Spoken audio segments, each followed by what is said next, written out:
Hey everyone, and welcome to The Explainer. Today we've got a seriously fascinating journey ahead of us. We're going to be unpacking a really profound philosophical text written by Fang in August of 2025, titled 8 Traits of a Civilized Being. Now, this text offers a pretty compelling framework for escaping what the author describes as the endless worldly cycle of just rushing and toiling. If you've ever felt like humanity is basically just endlessly spinning its wheels, well, this explainer is going to give you a totally different lens through which to view our existence. So let's break these ideas down and figure out what it truly means to be civilized. But before we get into the heavy details, I really want you to just pause and ponder this question for a second. What exactly makes a person civilized? I mean, normally when we hear the word civilization, we instantly think of, advanced technology, sprawling cities, or complex economic systems. But the framework we are exploring today strips all of that completely away. It completely redefines civilization, not by the stuff we build, but by our spiritual and cosmic alignment. The author's core premise paints a pretty bleak picture of our default human state. It points out that the world is just teeming with people, standing shoulder to shoulder, constantly rushing toward their goals. Toiling all their lives only to drop right back into the wheel of reincarnation. The text actually argues that despite the guidance of gods, saints, and celestial beings, humanity is constantly plagued by countless disasters that cut our days way too short. On the flip side, and this is literally the crux of the entire text, only true civilization can actually preserve life and offer a genuine escape from this endless cycle.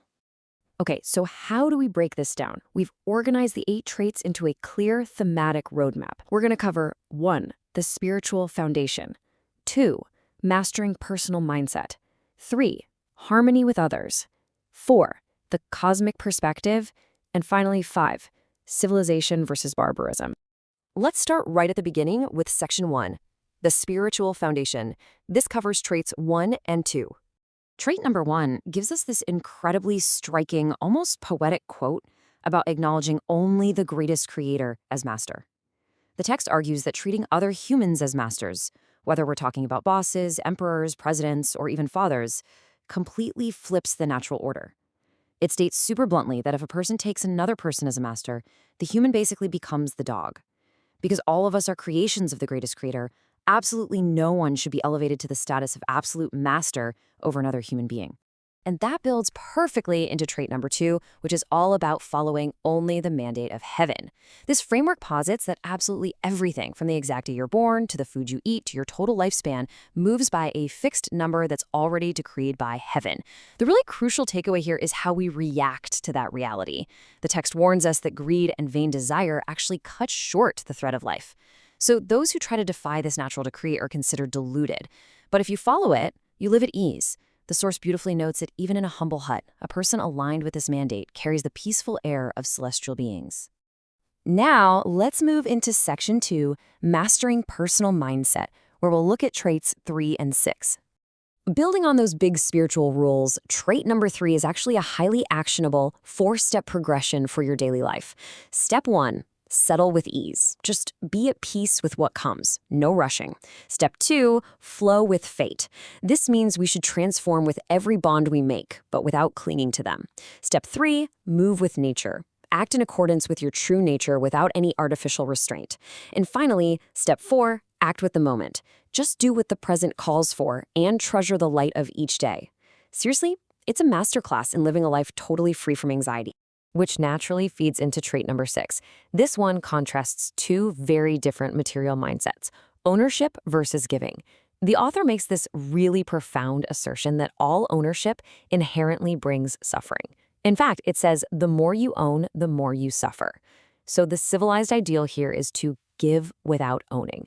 The text claims that when everybody gives and absolutely no one claims to own anything, literally everywhere becomes heaven. So that takes us to section 3, harmony with others, covering traits 5 and 7. This is trait number 5, revering life and revering nature. A civilized being recognizes that life ultimately belongs to the creator, right?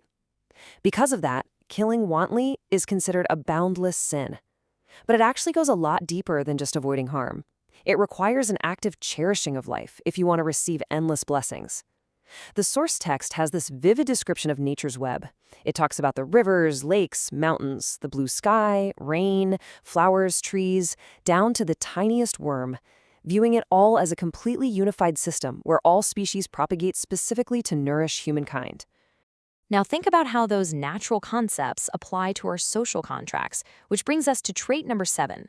Look at the direct relationships the author maps out here. Freedom isn't anarchy, right? Freedom is guarded by law. Order isn't forced, it's kept by covenant. And harmony isn't just a happy accident, it's built entirely on trust. This is the mechanics of human society. A civilized being upholds the law, keeps covenants, and honors their word. According to the text, the unity of all under heaven rests entirely on this civilized structure.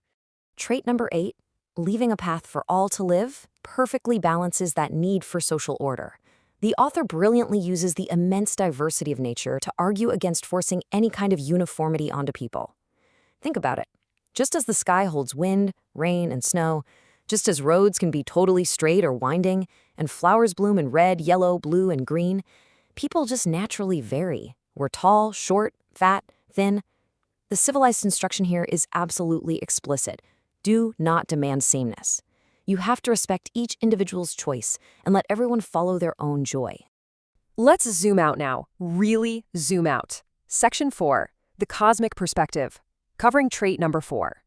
Trait number 4 defines the civilized individual as a true citizen of the universe. Now, this actually requires abandoning those traditional, restrictive lines of family and nation. The text argues that clinging to your family or your nation is to be bound, and drawing those arbitrary lines around yourself is just folly. Instead, a civilized being sees far and wide, recognizing that the worlds literally have no end, the places to live are without number, and everyone among the stars is kin. It's an incredible, radical shift from local nationalism to total cosmic belonging. There's a really powerful metaphor that drives this whole cosmic perspective home. The Earth is but a speck of dust. How much smaller, then, are home and country? The text literally refers to human borders and nations as merely dust within dust. When you zoom out to that kind of immense scale, all those conflicts and divisions that consume so much of human history suddenly seem, well, vanishingly small and insignificant, don't they? All right, our final stop. Section 5, Civilization versus Barbarism. The ultimate conclusion. The text builds to a very stark, very unambiguous climax. Whoever possesses these 8 traits, meaning you acknowledge the Creator, follow heaven's mandate, flow with fate, act as a universal citizen, revere life, give without owning, uphold covenants, and respect diversity, you are truly civilized. And it concludes with a sharp dichotomy. The complete opposite of civilization is barbarism.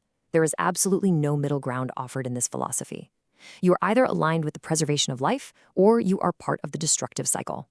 So, as we wrap up this explainer, I really want to leave you with a vital question to mull over based on everything we've just covered. Where do you fall within this cosmic framework? Are you still rushing and toiling, drawing little lines in the dust within dust? Or are you ready to embrace the traits of a true citizen of the universe? It's just such a profound lens through which to view your life and your daily choices.